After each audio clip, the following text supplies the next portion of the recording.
Hello and welcome back to the Current Culture Podcast. I'm your host, China Moore, and we got a heavy one. I'm not even going to lie to you. We're diving into the Epstein case and, just breathe with me. Whether you know a lot about it, you've been following everything, or you don't know anything about it and you've been trying your hardest to live under a rock, and I would not blame you. Just let me hold your hand. We're going to get through it together. We got this. Just stick with me. I'll walk you through it. We can do it. Take a deep breath. Let's go. Okay. Short and sweet. Epstein was a financier. He was a wealthy guy. A lot of connections to people who are in power. So thinking celebrities, thinking politicians, thinking billionaire folks. A big name that you heard of really early on was Leslie Wexner. So you know that whole, like that song, I know Victoria's Secret. He was made up by a dude. Yeah, that was the dude. So we're talking like the founder of L Brands. So that's Victoria's Secret. Like a big enough connection to the fact that Epstein was made his power of attorney, and like we're looking at even like Wexner even gave him his like New York mansion. But like Epstein made his like funds through like back in the 1980s, so like thinking early 80s, like 82, like through his consulting company. So like his first one, International Assets Group, that was managed out of like his Manhattan apartment. And not a lot is actually known about these, like his consulting. But he was a self-proclaimed bounty hunter, getting funds back for his clients through that were taken through like fraudulent means, or through like lawyers or brokers, getting those funds back for his clients. And like he continued this business through 1988. So we're talking late 80s through the J. Epstein Company, which still a lot of mystery around the company, how it functioned. But then it shifted to the clientele being mostly billionaires. Then this company even multiplied, going to the financial trust company, which this is where we hear about, the Epstein Island. Yeah, that was where that company started functioning out of, which was in the Virgin Islands. So we're talking about that little St. James Epstein Island. Yeah, that's what they're talking about. And this is also where a lot of those alleged sex crimes were happening. So we're talking about the charges. Yeah, Jeffrey Epstein was a registered sex offender. Let's just get that out of the way right now. So when we're talking about this happened back in 2008, this is the big one that we're talking about a lot of times, the first case. Yeah, so he was offered a plea deal back in 2008 for the solicitation of a child prostitute, which let me just take a pause. Let me just take a beat. Because this case alone, just the plea deal alone, rages a fire in my soul that I cannot quench with the blood of 1,000 people, but because just that alone, but also the phrase child prostitute is disgusting in and of itself in this case, just goes to show how the our justice system, prioritizes, let's be plain, white men who are wealthy over literally every other demographic. Because what is a child prostitute? That does not exist. A child cannot be a prostitute. Like, this isn't even to throw shade at prostitutes, let's just be real. A prostitute implies that there is a level of consent and agency, which a child does not have. So, like, even in the language, let's even take a beat back. Let me just backtrack that. Have you ever sat on a court case? Like, let's just chill. Let's just go back 1 second. If you ever sat on a court case, it gets nasty really, really fast. The attorney, their job is to make a case. They're supposed to prosecute to the fullest extent of the law. They're supposed to try to get that conviction. So a lot of times they will make your character out to be the worst version of yourself in order to paint the picture, because law, it's storytelling, it's theater. Law, government, politics, it's all a work of theater. Yeah, they're going to use that evidence, but they need to paint the worst picture of you possible in order to convince the jury to convict you. So that's one thing. That's one thing just to keep in mind. So the idea that, like, one already within this case, in this first plea deal that he was already being painted as more of a victim than actual victims. Just put a pin in that thought process. Just keep that in mind. But this whole thing was due to Alex Acosta, who was the United States Attorney for the Southern District of Florida, who allowed Epstein to avoid federal prosecution for the raping of children. Several children, in fact. This was an unprecedented non-prosecution agreement, and it immunized him and his co-conspirators. Can we just keep that in mind? Not to mention the fact that this also went against the rights of victims because it's violated the 2004 Crime Victims Act, because the victims were not given a notion, they were not informed of this plea agreement, which is stated by that Victim Rights Act. So just perpetrator being given more rights than the victims in this case by the prosecutors. Can we just, okay. And can we just have a note of, based on this deal that was given, this plea deal, he was given 3-month sentence instead of a life sentence that would have been on the table. He was given a 3-month sentence in a private wing of a jail. Or then he was allowed to leave, and he only just went back for nights to spend the night. Just saying, I've seen people with drug offenses, first-time drug offenses, who could only dream, who can't even dream of something like this. Can we just, okay? And this is a trend, because like we have his co-conspirator Ghislaine Maxwell, which you've probably heard that name a lot, who also is serving a 20-year sentence in a minimum security jail like facility. Who also has many privileges, including unsupervised laptop access, and the whistleblower who notified of these privileges that Ghislaine has been experiencing was immediately fired after whistleblowing on these preferential treatment that she was receiving. So the law for thee, but not for me, like, just put a pin, think about that. I don't know. Moving on, but this was just the first case that happened. We already had evidence, was already known about these actions that Epstein was committing. But the thing that pushed that, if you're asking, hey, how did we get to that, like, jail cell scene, the recordings, what about that? That was not part of the 2008. This was due to resurfacing evidence, resurfacing videos and rumors about what was happening back in 2018, because the Miami Herald had published articles claiming Epstein engaged in a large-scale procurement of young girls for sex trafficking.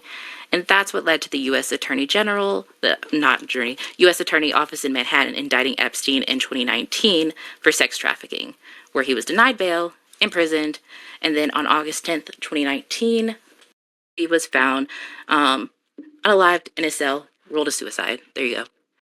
So this is what ended the prosecution of his criminal charges, which also in and of itself is also very, very problematic, because then his death being ruled, this led to the fact that it stopped the prosecution of his crimes.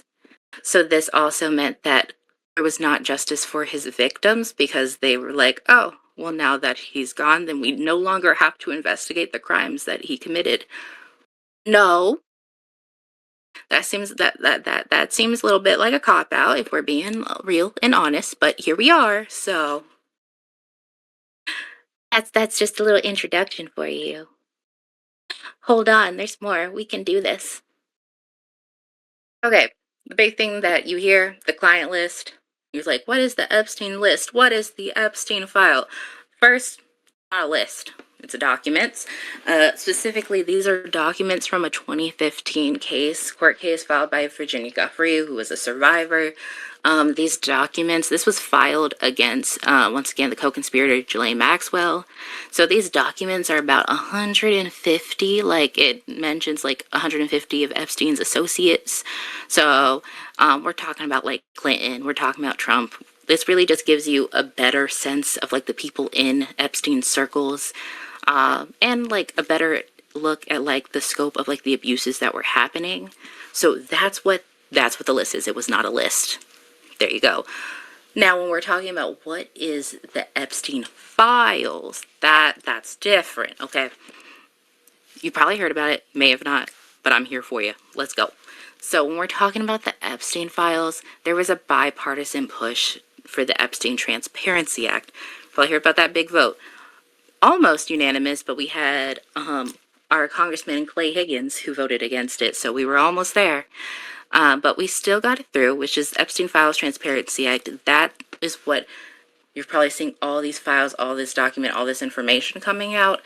That's a release of all the documents, pictures, videos, files, everything related to the Epstein investigation. However, the way that it was done, you know what? Give me a second. That's 3.5 million files have been released so far. These files are all related to the Epstein investigation. However, there's reports that the total should be 6 million.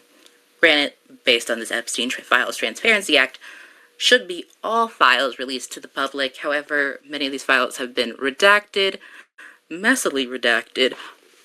There is some redactions that are illegal and should be redacted, like victims' names, ongoing investigations. That makes sense. That's what should be redacted.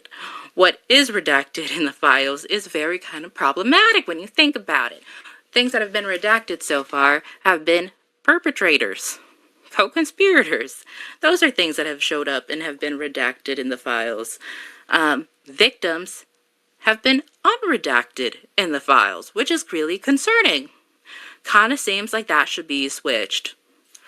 Kind of seems like our priorities are a little mixed up, don't you think? Just a little. Kind of shows where the priorities lie. And a lot about the way that this has been done really highlights where we already know where the priorities are at this point. But it also has been done in an overwhelming way because it is not filed. It is not organized. It is just an info dump. Literally, a first-year political science major could have done and organized this better. Like, it was intentional. And it's like, you cannot tell me that the U.S. government does not act with intention. It may seem like they don't. It may seem like it. But if learned anything, politics is intentional, and there's a lot of theater involved in it. So, there you go. And a lot of this has been unorganized, and the rollout of this has been slow to be an understatement. Saying that it's slow is the understatement of the century. So, with the amount of lack of transparency around this, saying that the files being a little hard to parse through feels like a bit of an understatement. And the release of these files has led to many arrests, resignations, a lot of people being moved from their posts. The big ones that you've heard about is probably Andrew Windsor. Let's normalize not calling him Prince anymore because he is not Prince Andrew anymore. That is not a thing anymore. But we got several congressmen. We got like several former British ambassadors. We got like the former, we got the resigned former wife of we also have the wife of Andrew Windsor also resigning. We have the Crown Princess of Norway, who also made a statement, also apologizing. And these are all just from being in the files themselves.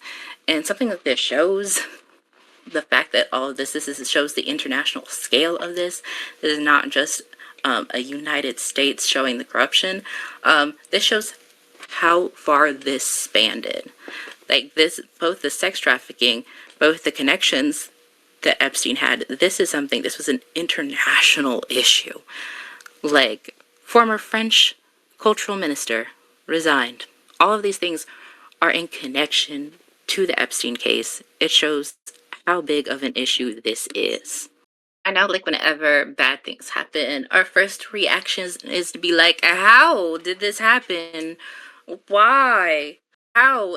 Not in my America. How? Y'all. Money.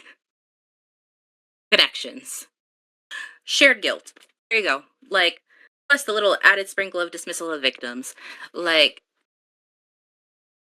billionaires. Like, I feel like this is just simple statements, but they say it all. Like, most of his clientele by the late 80s was exclusively billionaire clients. Let's not also mention who are the billionaires. They're the people who literally run the government.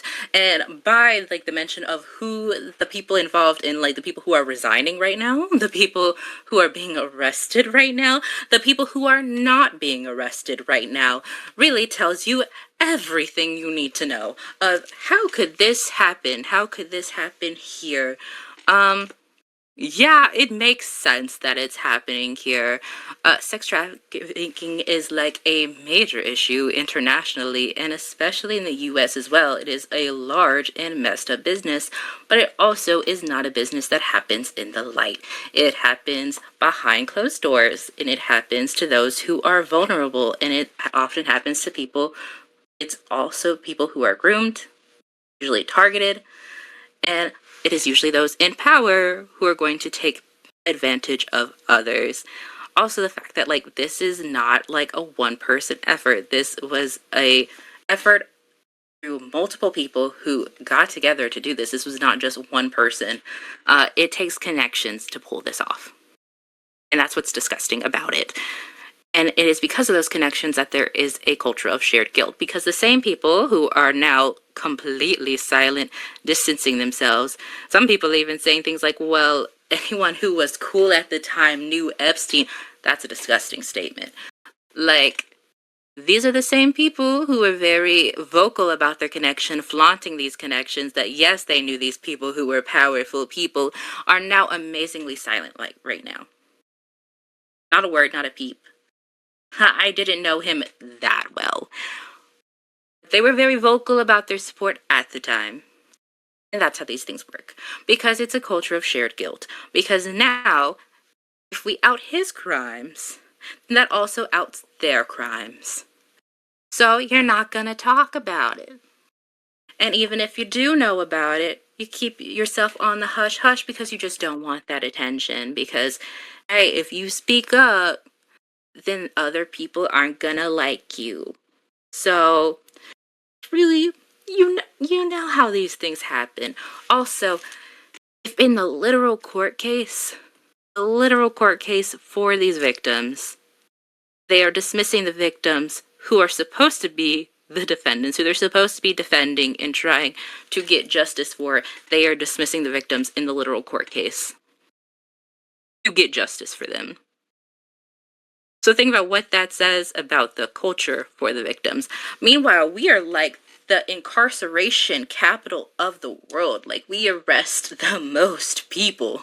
We are like, if anywhere that you should expect to get an arrest, it would be in America. Like, you would think that if any country you're gonna get, like, people are gonna be arrested. Like, we are prison capital. But then we have someone where all the evidence is stacked against them, but they're walking free. If anything, they're getting the luxury treatment in prison. Like, didn't even know prisons had those luxuries. Like, even our detention centers, like, if anything, like, you can't even get that in a detention center. Like, really?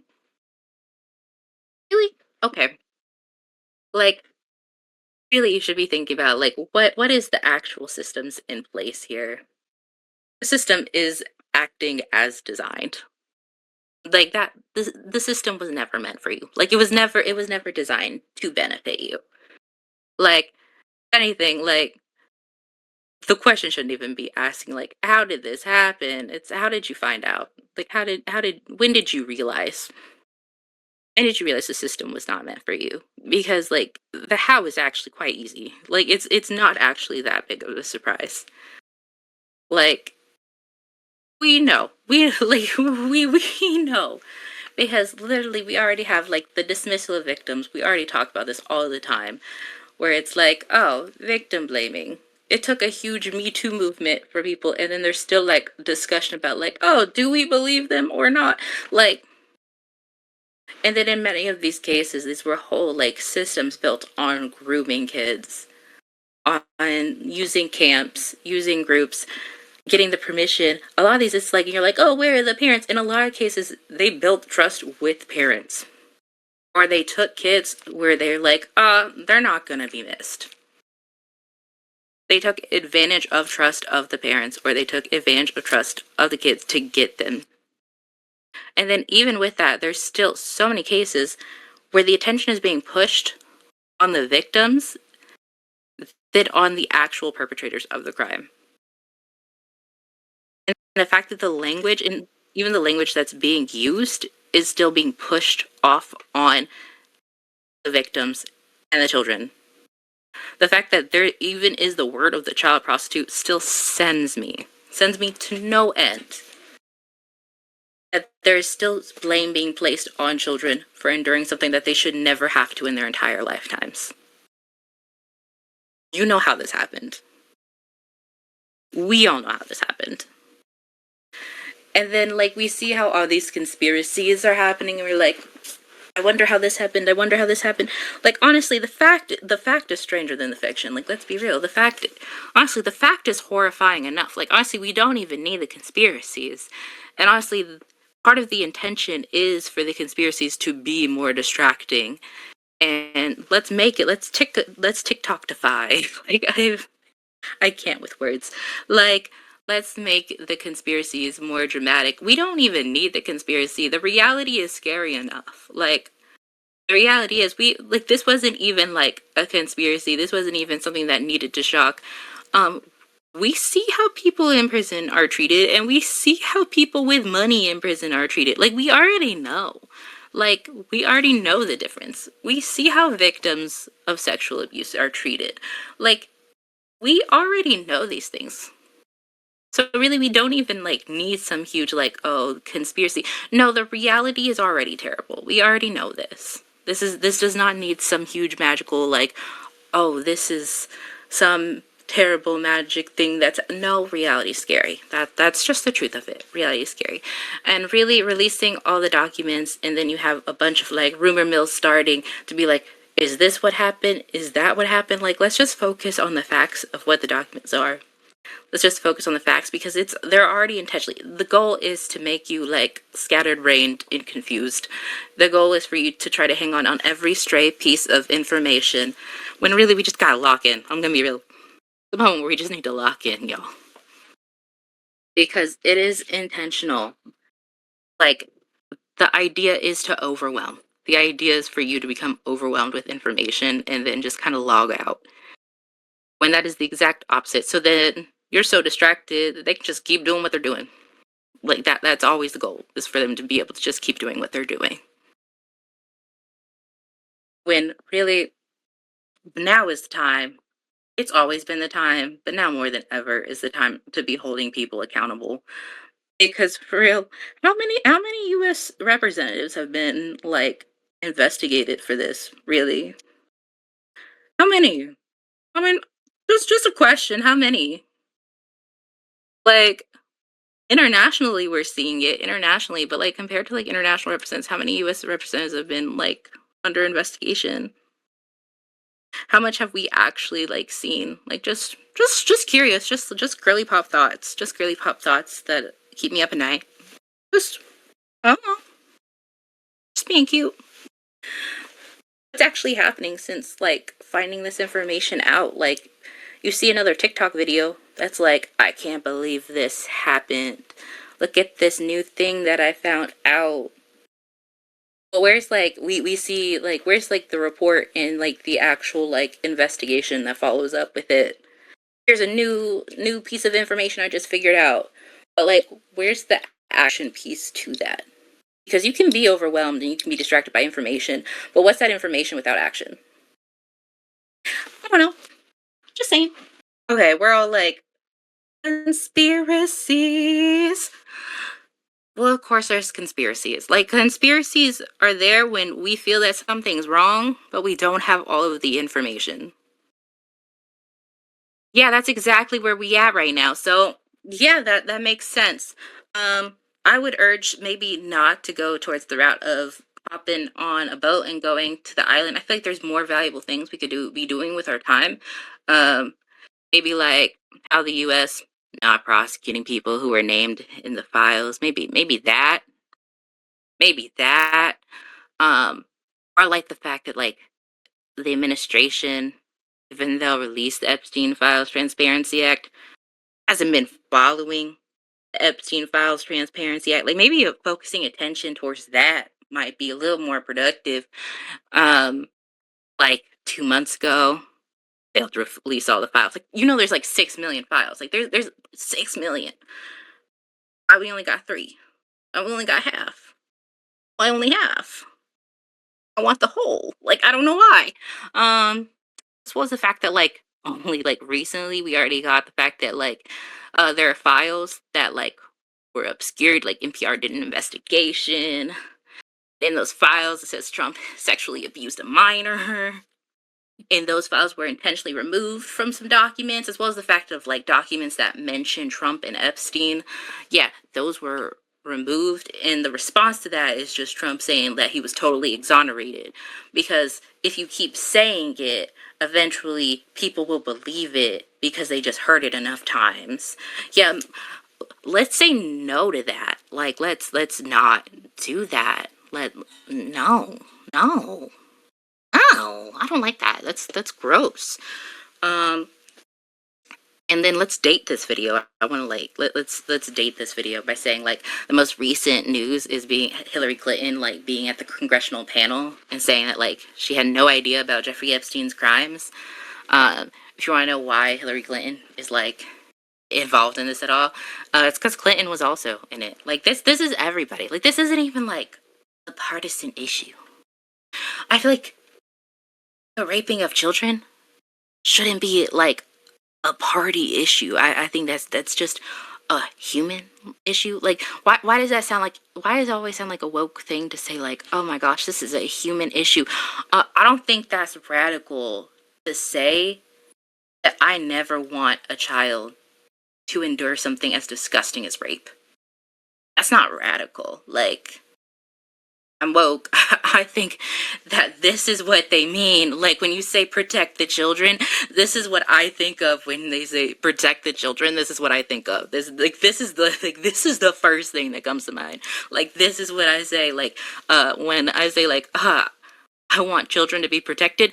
This is at the top of my list. This is one of the things at the top of my list when I think that children should be protected. Like yeah, that's at the top. Yeah. Mhm. So yeah, this is how I'm dating the video. The most recent thing is the Hillary Clinton stuff. Like, yeah, if you didn't know, politics is a lot of theater. I'm saying that as a theater kid, that like they use a lot of theater. The fact that it kind of feels like they steal our flow bar for bar, like because yes, why is Hillary Clinton showing up in person? Yes, there are more people who are in the files that could be being investigated right now. Does that mean that she shouldn't be investigated? No, I'm not saying that. But like, why is she the only one showing up in person?